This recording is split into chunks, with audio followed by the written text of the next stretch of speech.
My name is Mark R. LePage, and you are listening to EntreArchitect Podcast, where each week I speak with inspiring, passionate people who share their knowledge and expertise, all to help you build a better business as a small firm entrepreneur architect. My guest today is someone many of you already know. Jed Byrne returns to the show after his previous appearance on episode 595, where we talked about sharing the business of the built environment through content creation.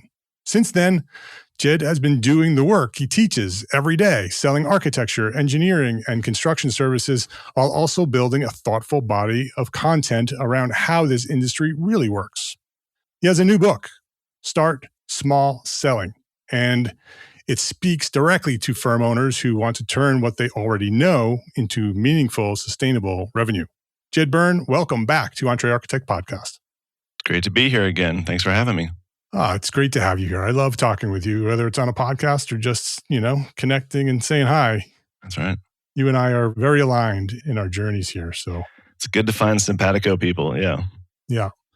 We typically start off with an origin story, but we've covered your origin story on 595. So those of you listening, if you did not listen to episode 595, you can go back and learn all of the details about Jed and how he got to where he is today. We're going to jump right into his new book. His new book is called Start Small Selling. And I want to talk about selling and books and all of the things, because architects have a thing about selling. We struggle with selling. And so a book called Start Small Selling that's written for architects is a great thing to talk about. So what problem were you seeing in the industry that led you to write the book? Yeah, that's exactly why I started. Is I recognize the same problem you've talked about on your podcast many times, that architects have challenges when it comes to selling and how to think about selling, and engineers and contractors the same way. I've never worked at an architecture firm, but I work with a lot of them and I know a lot of them. And again, it's not unique. It's very common to have mental blocks about selling. And one of the things I noticed in talking to other professionals in the industry is that a lot of people will just spontaneously tell me, because I'm in business development, they say, well, I could never sell. And then I'll kind of ask them some questions. And one of the things that invariably comes up is, while they say they could never sell or would never sell, if I asked them a question about helping somebody with their specific skills who had a very specific problem, that whether they're an architect or engineer or contractor, that professional, that expert could help with, they would always say, of course I would help. I would be happy to help. Or I love when I get to help people with the problems that I have expertise within. And to me, that is kind of the gist. And so my hope was, if I could show people what selling could be rather than what they typically see, which is somebody like me who's, speaking on podcasts and at conferences and shaking all the hands. And I'm a fairly typical business developer. So that's what they see. But I think they miss a lot of the other selling that happens that isn't as visible.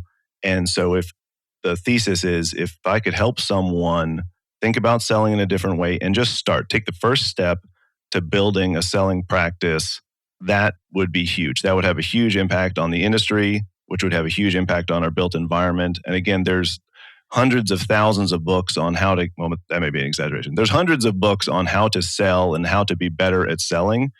But my hunch is, if you never start, you're not going to pick up the books that you and I probably have on our shelf, because they're how to get better. But if you don't fix the 101 problem, then again, I don't think you get better at selling. Yeah, exactly. That's a great introduction to our conversation. We're going to skip the origin story, 595, but I do want to provide a little context. Sure. So do talk a little bit about who you are and what you do, and what led you to feel a need to write a book about selling and business development. Yeah, so my background, again, the super short story is, grew up in a city. I grew up in Baltimore and was part of the built environment, but never really got directly involved until after college. I went to engineering school and then worked for a construction engineering firm, went back to business school to study business and real estate to get into development, spent the better part of a decade on the development side, commercial development mostly, and then have since worked for 5 years in business development, specifically with engineers and designers in landscape architecture and surveyors. So multidisciplinary firm. And I felt a need, one, as a serial hobbyist and someone who just kind of loves to learn. I'm a lifelong learner.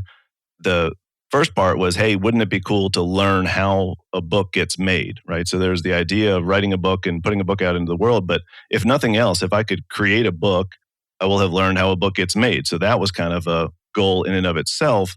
And then past that, since this is my profession, I've often heard people say that the best way to learn something is to teach it. And I think writing your thoughts down and clarifying your thoughts and testing those thoughts in conversations with other people is a great way to just improve your skill set. So that was, again, the selfish reasons was I want to learn how to write a book and I want to get better at the work that I do. And then I think there was a couple different ideas that I could have had in writing a book, but this seemed to be the biggest problem that potentially needed solving in a big area where I think I could have an impact. And again, that's one of the things we talk about in selling is, if there's no problem, there's no sale, right? You can't help somebody that doesn't need your help. And we can talk about it more in detail, but I went through a couple exercises with some local groups to try and figure out where the biggest problem that I may have some expertise in was, and then went from there. Why do you think architects struggle so much with selling? Is it about the selling or is it about the character and the type of people that become architects? What do you think they get wrong? I think it's a misconception on what selling is. And in my world, selling is helping. And the definition I use in the book is selling is guiding your people down the path of relieving their business pains. And so I think, again, most people that go to conferences or out in the market will see what they consider to be salespeople. And sure, those people exist, but that's not the only way to sell. And so I think people just don't really understand what selling is or what it can be. And part of my whole argument and thesis is if you can figure out a way to position yourself to help the people who most need your expertise, then you're 9/10 of the way there. And the framework I use in the book is the constraints first selling framework, which really takes it back an even bigger step to say, you first got to figure out your constraints. Because again, not everyone will be able to start a podcast. Not everyone will have a blog. Not everyone will be able to go to national conferences. And so my argument is like, okay, well, figure out what you can do and what you can't do. And maybe what you can do when it comes to selling is 5 minutes a day because you've got to have 8.5 billable hours every single day, right? So if you don't have time, then obviously you're not going to be spending 2 hours at lunch or 3 hours at dinner and drinks with clients, So if you can figure out your constraints, that'll give you a really good way to figure out what you can do. And then you just focus on that. And again, maybe it is 5 minutes a day or 5 minutes a week, but everyone has some capacity. And I would argue that I've yet to talk to somebody, and my job is to talk to people, but I've yet to talk to anybody who doesn't have the ability to sell if they're willing to try. I've just never seen it. And I think the people that tell me they can't have, again, they're thinking about something that isn't necessarily the type of selling that I think they would be able to execute well. So they're thinking about something else. And it doesn't have to be that way. So it's misconceptions, it's fear. We talk a lot about fear in the book. And one of the things I try to tell the people I work with is it's not like people, at least in my shoes, it's not like I've figured out how to sell and then all that fear disappeared, right? It's not like I'm not anxious and there's sweat on the back of my neck right now talking to you, right? I've done this before. This is my second go round. So it's not like those things disappear and the speakers you see up on stage and again, capital S salespeople, I'd be willing to bet that they still have the fear, the anxiety, all those challenges. It's just they know what's on the other side, right? I mean, this podcast is a perfect example. Yeah, I know I'm going to be a little bit anxious in the run-up. I know the first 5-10 minutes are going to be a little bit choppy because it's, scary and it's being recorded and all this stuff. But I know that on the other side of that is a high potential for positive impact for people. And I get feedback, with the last episode, I got feedback from people who listened to it, didn't even know I was going to be on. So if you can kind of envision what's on the other side of that fear, and I think, again, architects deal with it, engineers deal with it, then maybe you can push through. And I would think it's the same thing of anything else, right? Architecture school is hard. If you went into it and say, well, it's hard, I'm not going to do it, then they wouldn't be where they are. So everybody listening to this has the ability to get through to the other side. I think it's just trying to mentally figure out how to get rid of those blocks to allow yourself to do it. And then once you do it, you've learned that it's possible and you move past it. But again, there's still anxiety, there's still fear, rejection still stings, but you get another shot, which is cool. Yeah. I want to dive into fear a little bit before we get into that. You talked about your framework and that if architects can identify the thing that they are good at, that they are an expert at, and they want to help people, then you said that they're 9/10 of the way there. And when you think of an architect, a typical architect, that's exactly why they became an architect, right? Is because they want to have an expertise that helps people. They want to change the world through the work that they do, right? And so check that box, right? Every architect that's listening has already done that. And so you were talking about it's a shift of your mindset that you're already there. So now it's just a matter of figuring out how to take that and turn it into a sale. And you talked about a constraints framework. Can you just briefly go over that framework so our listeners can take what they know and apply it to being able to sell? Yeah, I think you're exactly right, right? I've never met an architect that got into it for any other reason than they want to help people, they want to design cool buildings, they want to build cool projects, right? I think that's universal.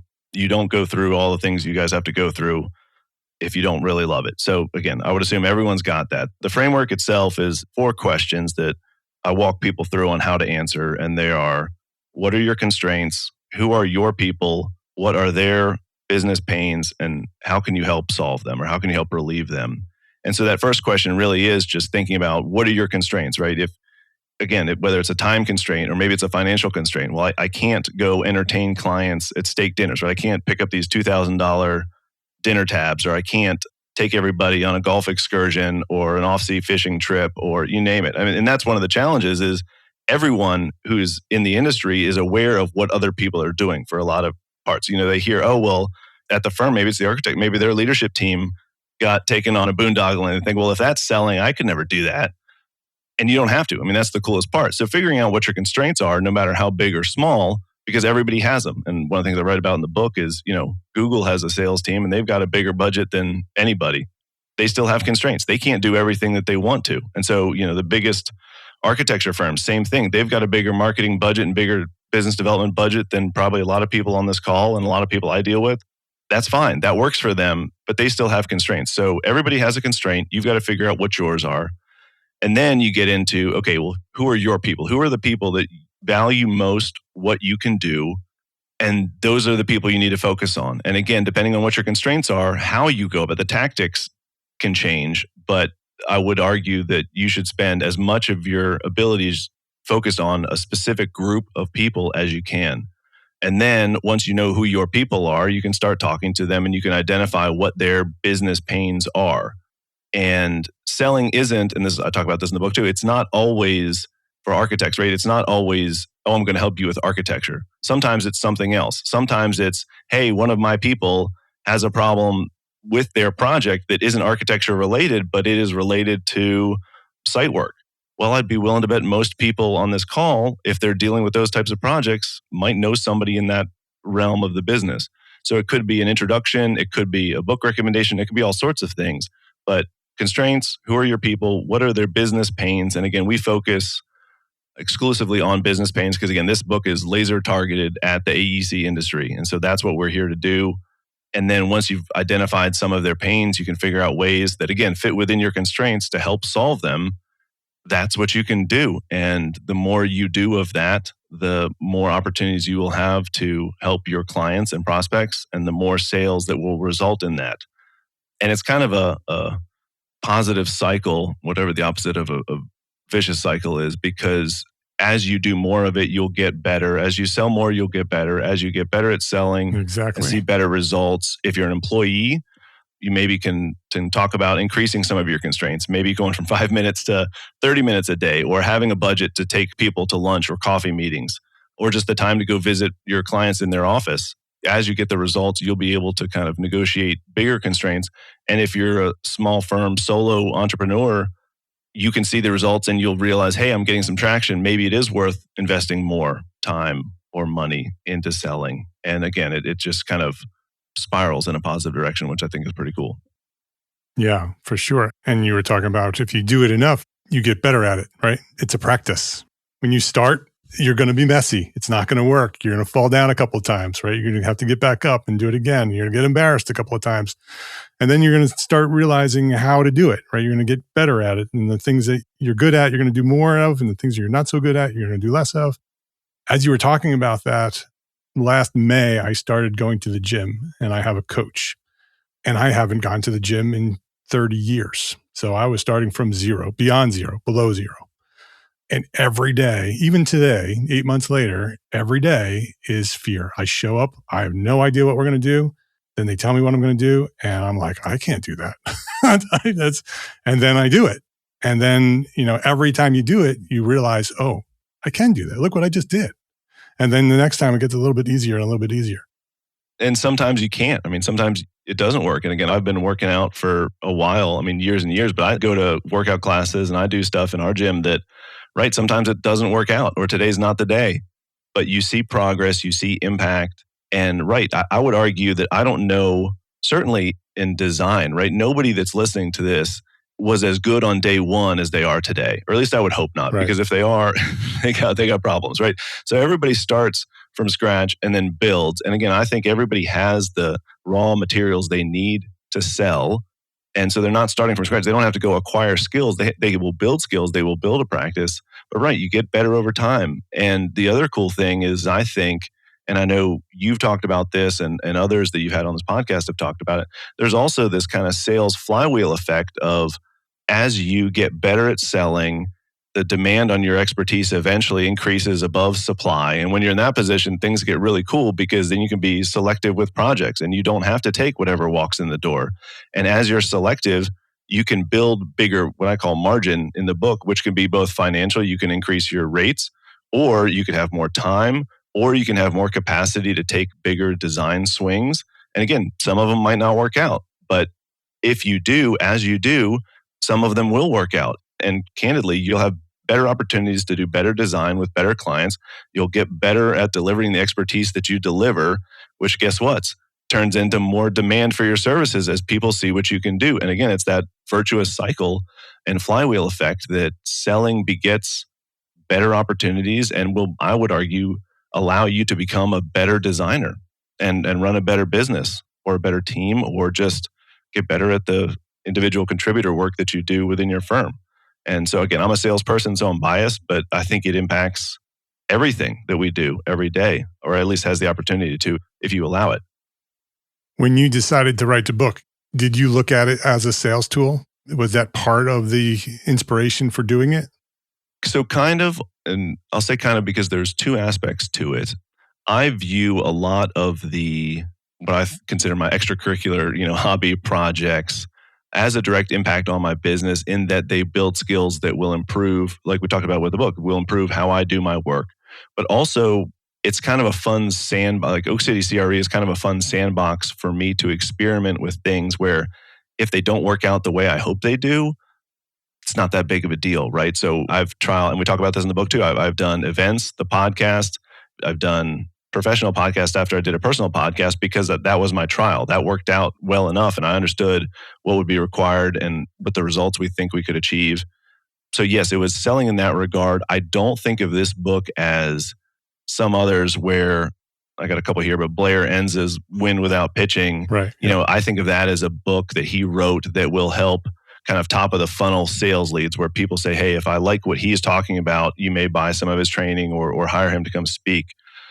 But I do think there are, again, not only personal benefits where I can get better at my job, but absolutely will it help build connections to people. It's a game changer. What I talk about a lot of times with my teams is if you have an excuse to connect with a prospect or client, that's great. And right, having a book that you can send to somebody, we work with a lot of architects. I can send this to all the architects that I want and say, hey, I wrote this. I think this could be helpful to you. Would love to sit down and grab coffee sometime. And that's a huge door opener if I want it to be. So I don't think of it as like a direct sales. And again, the intent isn't to make money necessarily off that. It's not bad, but I didn't write it to make money and I didn't write it to make direct sales. But I think indirectly it could be a tool. And then certainly the experience has been fantastic. And there was actually a lot of selling involved in the process of writing the book.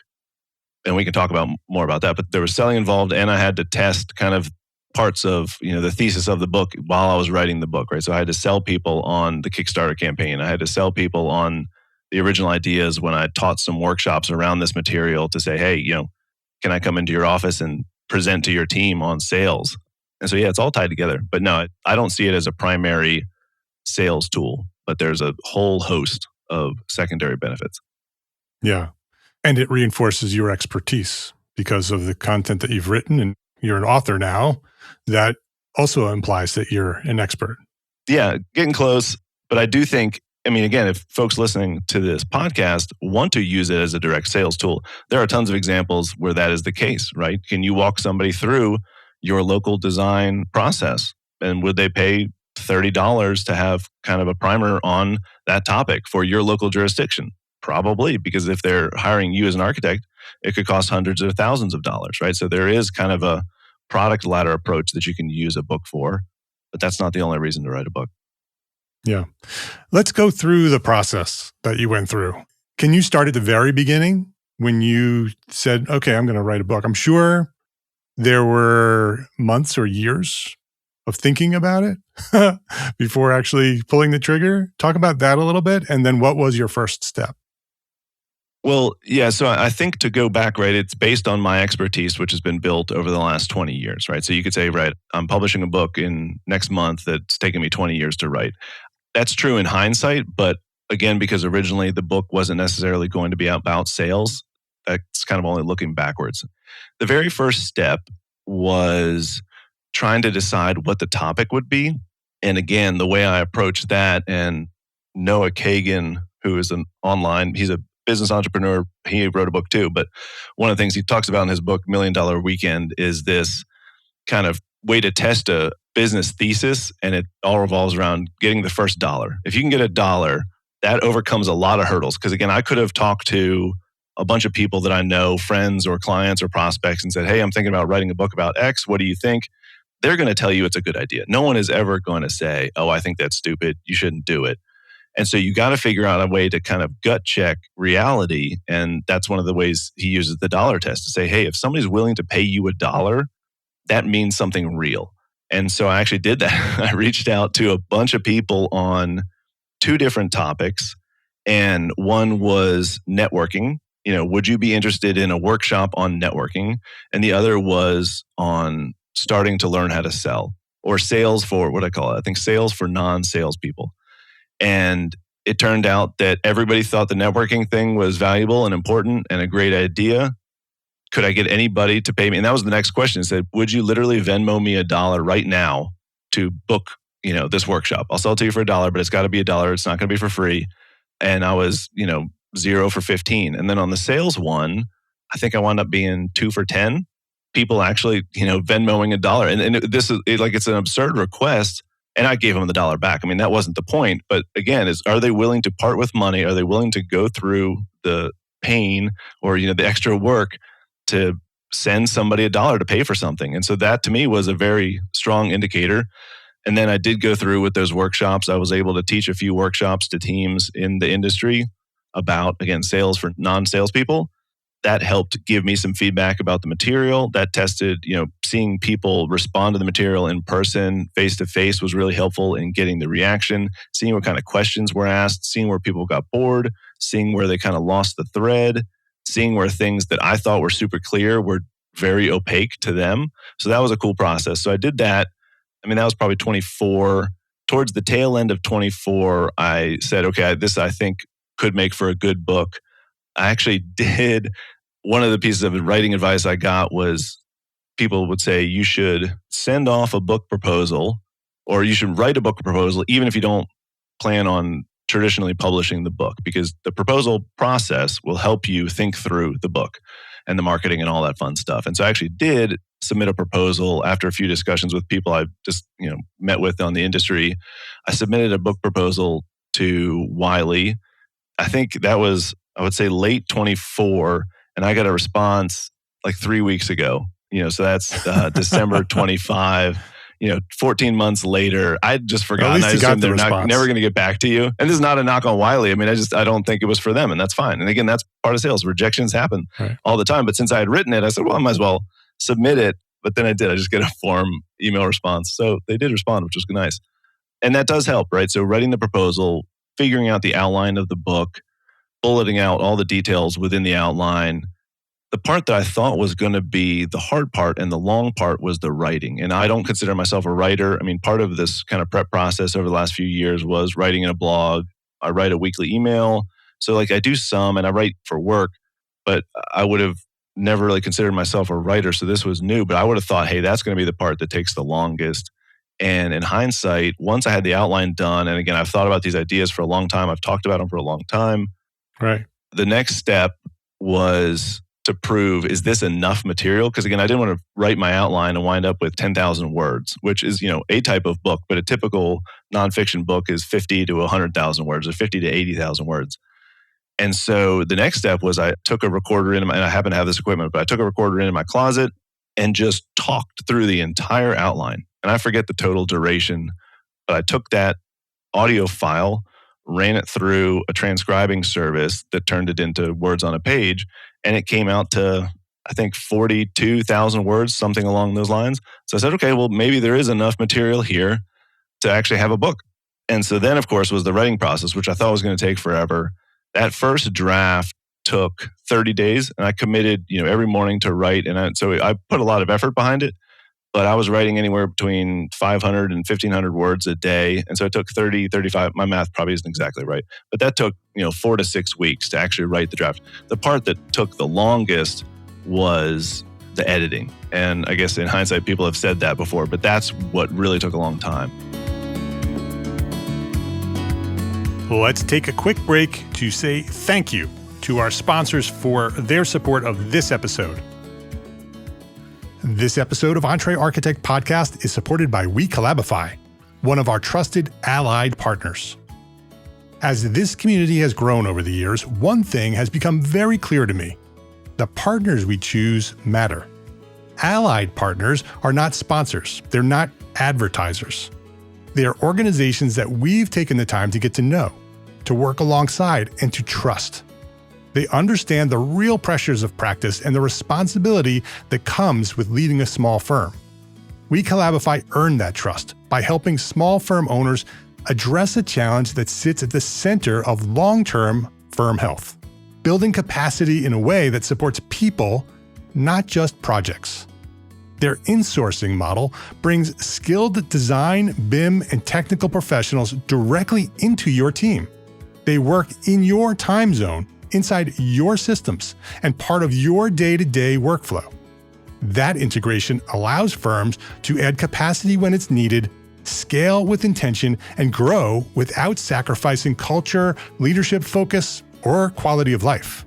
If you're thinking beyond short-term fixes and focused on building a firm that lasts, I encourage you. Go learn why WeCollabify is one of our trusted allied partners. Visit WeCollabify.com/EntreArchitect to learn more. That's WeCollabify.com/EntreArchitect. Gain lessons learned and credits earned with Arcademy, ARCAT's continuing education program. Listen to popular episodes of the Detailed Podcast and earn AIA-approved HSW credits. Yes, you heard that right, HSW credits for episodes of Detailed Podcast. Listen to an episode, check out the learning objectives, and use what you've learned while listening to take the course. The program is free, it's simple, and can be found at arcat.com under the Resources tab. Or just go to arcat.com/arcademy. That's arcat.com/arcatemy. That's arcat.com/arcademy. Please visit our sponsors today and thank them. Thank them for supporting you, the EntreArchitect community. Did you work with an editor or did you do it yourself? Great point. So using my kind of constraints first framework ideas, my goal here was to publish a book. It was to write and publish a book. And I was not hung up on traditional publishing. I wasn't hung up on any sort of anything other than getting a book into the world. And so I knew that I could succeed if I, with kind of the minimum quality that I'd be happy with, if I wrote it myself. I'm married to someone who's an English major and an attorney, so I could have, friends and family do some editing and review. So I could kind of do the scrappy version myself. There's software that will allow me to format it, that could put it into the EPUB file that you need and can put it into the PDF format that you need to actually send to Amazon print on demand. So I knew all that could be done within, again, back to constraints. I wanted to be able to do that, and the financial constraint to do it kind of DIY, 100% DIY, design a cover yourself, I backed into a budget of like $300, not including time, right? So you have to value your time, but just dollars alone. And I said, okay, well, if nothing else, I can do this. I have the budget for $300, not a problem. But then I went a step further and said, okay, well, is there a way to expand my constraints? I know my constraint, $300.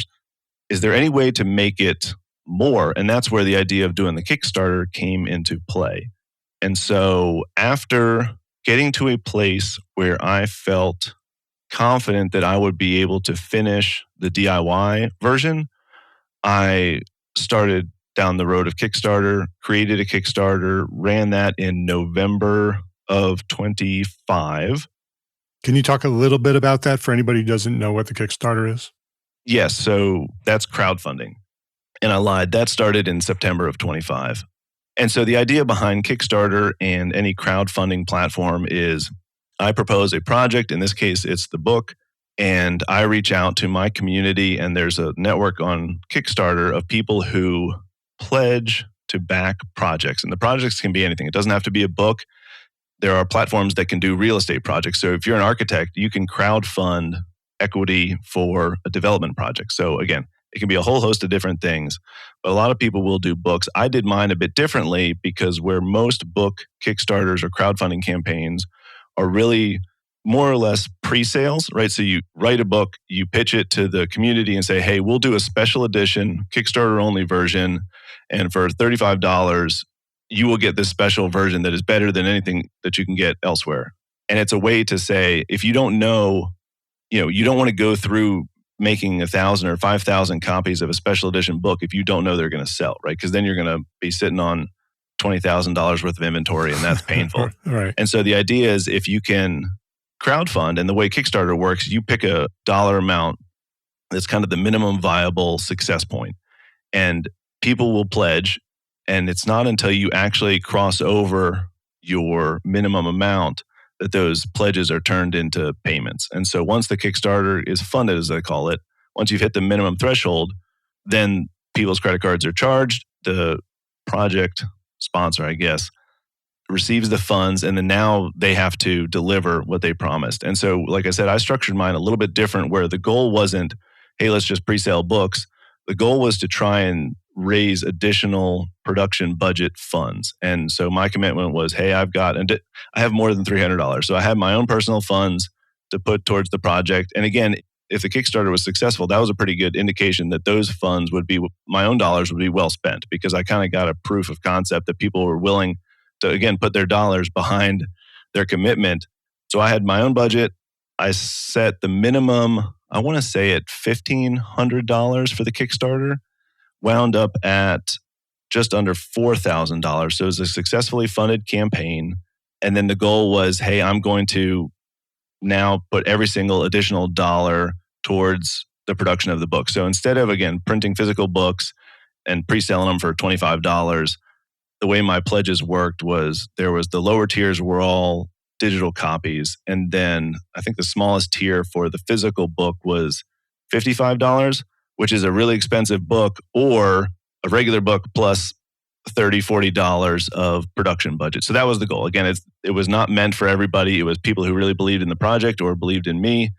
And if they were willing to back it, then I would have some additional budget. So I did. Again, Kickstarter was successful, wound up with around $4,000 in total budget, which allowed me to hire a professional graphic designer for the cover, which allowed me to hire a editing team, actually. So turns out there's 3 or 4 different types of editors. There's developmental editors, there's copy editors, there's line editors, there's proofreaders, and usually those are not the same people. So it gets really complicated. And then you have someone who can do interior layout and design who actually puts the words on the page. And then you can send it off to a printer to be printed. So yeah, I was able to hire. For the editors, did you have to find all those people separately, or did you find one team that, all came together?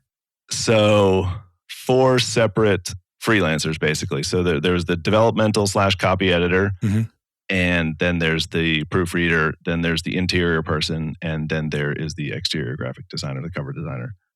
How did you know that? How did you learn that there were 4 different editors and that you needed that?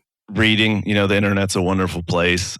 And this is why I said it. I'm kind of eating my own dog food with this book. Is I had to go into uncharted territories. I don't know how these books are created. So I had to talk to editors. I had to talk to consultants who work on these types of projects. I had to read. I had to reach out, cold call a bunch of people and email. I had people refer me, say, hey, where does one find a developmental editor? And there's a EFA, I think is the Editorial Freelancers Association. I had no idea. And then someone said, well, you should go to that place because if you post a job there to be an EFA member, those people have to pay, right? So there are certain services like, I actually used both Fiverr and Reedsy, which are both kind of marketplace services for freelancers. But this EFA site, they have to pay to be a member. I don't think you have to pay to be a member of most other marketplace type sites. So it said, hey, that's kind of a vetting mechanism that unless you're a professional freelancer, you're not going to pay to be a member of EFA. So I found one team there, one of my freelancers on Reedsy, which is freelancers for book projects, and then Fiverr, does all things kind of in the world of gig assignments for freelancers. And so was able to across the board, talk to a bunch of different freelancers, found ones that I liked that fit within the budget. And again, there's some negotiation in there. It's all sorts of stuff that again is directly applicable to the work that architects that are listening do, right? And that's part of everything. It's scoping, it's scheduling, it is talking about fees. And so that's, all very familiar to architects, but in a very different realm. And so again, it's fun. It's a lot lower stress to practice negotiation on something that isn't going to impact your day job. Yeah. And so again, I think it was a phenomenal process. So anyway, so now Kickstarter was successful. Now I've got to deliver on what I promised, and we're tracking towards February. I think I told you before the call started recording that I just shipped the edited manuscript to the proofreader and the interior layout person. So I've got the cover 75% done. The editing is finished. And again, that took, probably 3 months after, and the part that I skipped but that was just my own editing. So before I did the Kickstarter, I wanted to get it to a place by going through 5-6 times. It was painful. Way too much time reading my own writing, but get it to a place where I felt comfortable. I actually went through a full rewrite when I realized the kind of structure wasn't working. But so there was probably 5 months of self-editing, and then I did the Kickstarter because if the Kickstarter failed, I still wanted to be able to put the book out into the world. And so I needed to get it really, really close. But so editing, it turns out, is where all the blood, sweat, and tears are. So Start Small Selling is the title. Jed Byrne is the author. Before we started here, you said that you might have an offer for our listeners. Yeah, absolutely. So again, the goal here for this book is if you're in the AEC industry, and I know I'm talking to a bunch of architects right now. So if you're an architect, whether you run your own business or you're part of a larger firm, if you feel like you're selling pretty well or you've never sold, again, the target market is really that person who's kind of looking down into their future and they say, hey, one of these days I'm probably going to be either required to or asked to, or it's going to be helpful if I do start bringing in some work. That's the target audience. So if you're that architect, and even if you're not, again, if you just like reading books about selling, I would love to send you a copy. I'd love to send anybody listening a copy of the digital book when it's complete. And the best way to do that is, like I said, we'll be wrapping up in about February. But if you email books@oakcitycre.com, so that's books with an S, at oakcitycre.com, then I'll put you on my list. And the day it's released, I'll send you all a copy. And again, it would be, I think, highly applicable. It's meant to be easy to digest. And again, the whole premise is, can you take that first step? Can you start down the journey of learning how you sell best? Which again is the only way to start doing anything. And yes, you're not going to be very good at it. Neither was I. I won't disparage your selling game. But again, in most things in life, nobody starts off anywhere close to as good as they get eventually. But if you don't start you're never going to see any results. But yeah, would love to share a copy with anybody who wants one.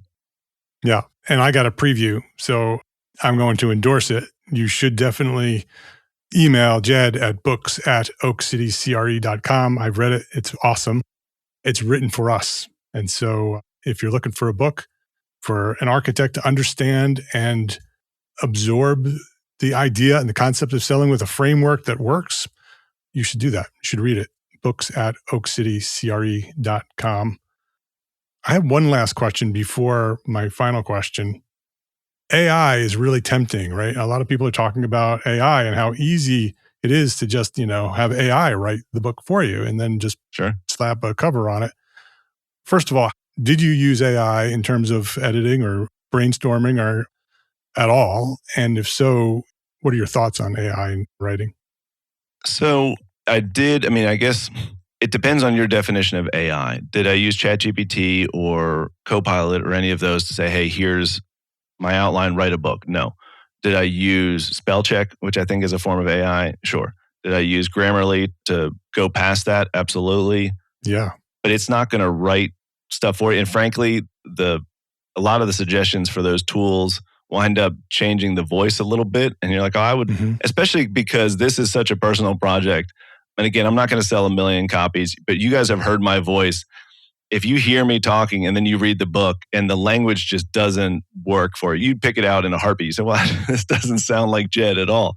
So I think you can do that. And again, it depends on your goals. If you want to just write content to put it out in the world, fine. Again, that was not my goal. My goal was to learn both the process of writing the book and improve my craft, both in teaching this subject matter and my craft in business development. So that was critical to me. That it made no sense to try and outsource any of the writing at all. Again, you can do it, but I've found that most things in life you kind of have to put, doesn't have to be hard by any stretch of the imagination, but you kind of have to do the work. And I think that goes back to some of the things we talked about earlier, right? With the Kickstarter, with those workshops that I taught. And I didn't say it before, but the Kickstarter was, I think, really only successful because I've been writing a weekly email that now goes to 2,000 people in Raleigh. And so I was able to share that Kickstarter campaign with those 2,000 people, plus a bunch of other individual emails to a whole bunch of people who I thought were highly targeted. This book highly targeted that group. Those are my people, right? So I sent this, again, I eat my own dog food on this. I know who my people are. I know what their pain points are. I know how I can help them. And so to me, it really was an email. And again, it was a sales email, absolutely. But it's, hey, I made this for you, right? Do you want it? And that's it. But if I hadn't done that, if I hadn't established those relationships over the last several decades, if I hadn't put in that work, I don't think you see the same results. And I do think you hear that a lot of times where people say, well, the crowdfunding campaign will run and, Kickstarter has 2 million people on their website a month. So surely it'll be successful. But over and over, I've heard authors and other people say that you kind of have to have your own network to share it with. And again, I think I actually got an email from one of my backers in the Netherlands. So I think maybe there's 2 who I didn't know. And again, I don't know how, I'm really curious to find out how this person in the Netherlands found out about it. But that is pretty cool. But again, that's 2 out of, 60 backers. The other 58 I know personally, and they know me personally. And so again, I think if you take that personal element out of it, it's possible, sure. AI will write the book for you, sure. But to what end? I mean, I don't know what I would get out of that. Right, exactly. The goal that you started with was you wanted to write a book. So if you actually don't write the book and you have something else write the book. Yeah. And so again, right, you can put out AI slop, but I think AI is a tool just like anything else. And again, we all use digital and non-digital tools, mechanical pens and pencils, and we have all sorts of tools. Exactly. They help us. I don't think they replace doing the work. And quite frankly, I think whenever we have a tool that increases our efficiency, we wind up finding more stuff to do. So, I don't think it's going to take too many. I don't think we're going to net lose work hours in the next, year or 10 years. But again, yeah, you can do it. Yes, the tools exist. Yes, sure. Great for brainstorming and strategizing and developing. And right. I've used it for presentations. I've used it for moderating a panel Friday. So in 2 days. And I wrote out all my questions. And then I said, hey, here's the topic. Here's the audience. Here's what I'm planning on asking. What did I miss? Write 50 questions. And then out of that, there'll be a handful. And you say, oh, that's right. I should have asked that. And you reword it. So right, it's got its place for sure, but it's a tool. And again, you can use tools for however you want. But no, this was not AI heavy. And I don't think it's going to get people the results for creative endeavors and for expertise driven endeavors that they want, which I would think applies directly to architecture as well. Yeah. I don't think it's going to design the next award-winning building, but maybe. Yeah. We'll see. Yeah. Well, it'll never be a human, and humans like other humans. So they do. I'm looking forward to it being published so lots of people can read it. I think it's going to help a lot of people, especially architects, get better at selling their expertise. Like Jed said, you're already there. You just need to understand and have a mindset shift. And the book does that for you. And so again, books at oakcitycre.com if you'd like to send an email and request to be put on the list for a book. Last and final question. What is one thing that a small firm architect can do today to build a better business for tomorrow? No surprise here. Again, you and I talked about this before the call, but my advice would be to write a book. And again, it doesn't have to be, we talked about James Clear, right? The Atomic Habits, 10 million copies sold. It doesn't have to be super polished and hardcover. And again, I have a couple examples here, but one of the ones is a booklet that Haven Design Build, who's a Durham design build contractor, an architect and former guest of the podcast, wrote. It's a 32-page, very well designed, very well laid out. It's got their projects in it. It's got pictures of other buildings, but it's the Affordable Housing Pocket Guide. And again, if you're trying to connect with your people, nothing says, I know the problems you're dealing with. I know the struggles you're facing. I am an expert at what you need. Then I think putting something down on paper, and again, it can be a 32-page booklet. It can be, this is another example, and maybe a future guest, but this is a monster book that was written by Basil Camus, who runs Leaf and Limb, which is a tree care service here in the Triangle in Raleigh. One of the only, maybe the only tree care service that doesn't cut down trees. Most of those businesses make most of their money cutting down trees, and so this is kind of a love letter to trees and to nature. What's the title of that book for the listeners? It's called From Wasteland to Wonder, and he actually gives the free version of the book away on their website. But I told him, the first thing I told him is I said, when I saw this book on your website, I thought it was going to be like a 4-inch by 4-inch little teeny tiny thing. Right. And it's a monster. It's 400 pages. No, that's a lie. It's 200 pages, but it's like a coffee table book, and it's extremely well designed. I mean, the photography is beautiful. The layouts are fantastic, but it is a love letter to trees and just kind of, opus, maybe too grand of a word, but a manifesto on why they do what they do. And again, if somebody reads this and sees this and says, hey man, that makes a heck of a lot of sense to me. I'd like to find out what those people can do. I don't have trees on my property. I live in a townhouse, so we have a little tiny tree, and we have an HOA, so they take care of that. But if I ever need a tree taken care of, I know exactly who I'm going to call, because again, they're the experts and they speak my language. So you can do that. And there's other examples. I have the Yvon Chouinard book, Let My People Go Surfing, from Patagonia. He's the founder of Patagonia. So again, this has very little to do with clothing and other things, but it's just, here's who I am, here's how I think about business and life. So you can write a book about that. And then of course there's, I think you've had Eric Reynolds on the book. Oh yeah, Eric's a good friend. Both versions of his book.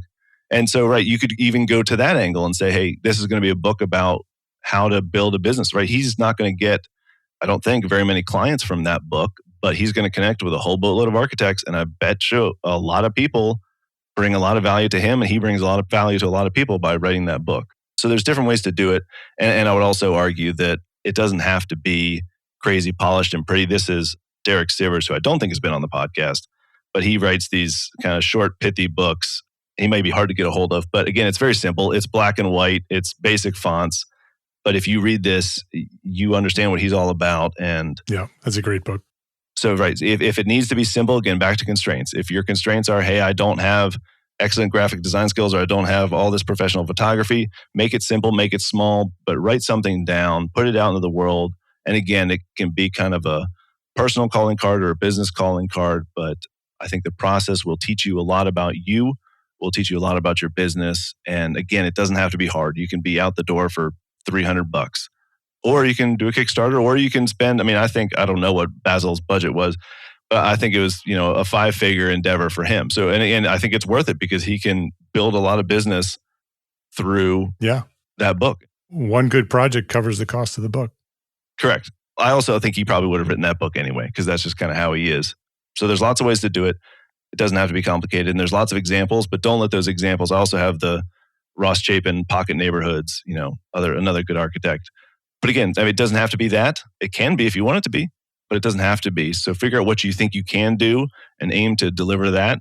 And then again, it doesn't have to be your last book. I always tell people that this is my first book and it's probably going to be my worst book, or at least I hope it's my worst book. That doesn't mean I hope it fails, but I hope I only get better the next time I decide to write a book. Just like my first podcast was hopefully my worst podcast, and hopefully my first podcast with you was my worst one and this one was better. So, but again, that's the name of the game. Just start. Yeah. Give it a shot. Jed Byrne is his name. oakcitycre.com is the website. Also, we talked a lot about content and networking and the benefits of much of what we talked about today that led to the success of the book in episode 595. We also talked about the newsletter. So go to oakcitycre.com and subscribe to the newsletter. And I highly recommend that as well. If you like what Jed was talking about today, if you resonate with him, you'll love the newsletter, oakcitycre.com, and the free book, books at oakcitycre.com. Jed, thank you. Thank you for the work that you do and for bringing so much enthusiasm and inspiration to the work that you do, especially on the show here. I love having you on the show. I love talking with you, whether we're recording it or not. I always leave inspired and motivated to get work done. And so thank you for that. And thanks for coming by here and sharing your knowledge at EntreArchitect Podcast. It's my pleasure, Mark. Thank you. If you enjoyed this episode of EntreArchitect Podcast, please share a link with a friend, because that's how we've continued to grow and serve thousands more small firm architects just like you. Thank you to our sponsors for this episode. Links to the sponsors and all the resources we discussed today, they are all available in the show notes for this episode at entrearchitect.com/podcast. EntreArchitect is a proud member of the Gable Media Network. It's the multimedia network moving the architecture, engineering, and construction industries forward through the power of storytelling.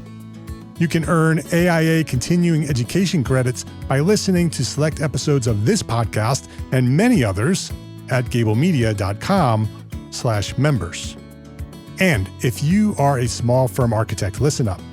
Join us today at EntreArchitect Network. It's the worldwide community for entrepreneur architects. We've been around since 2012, and our basic level is now free to join. Yes, you can join EntreArchitect Network for free. And that gives you access to valuable business resources and our global community of architects. And you can upgrade anytime for live coaching, AIA-approved training, and mastermind support. So visit entrearchitect.com to learn more and to get started. My name is Mark R. LePage. Thank you for listening to the EntreArchitect Podcast. Love, learn, share.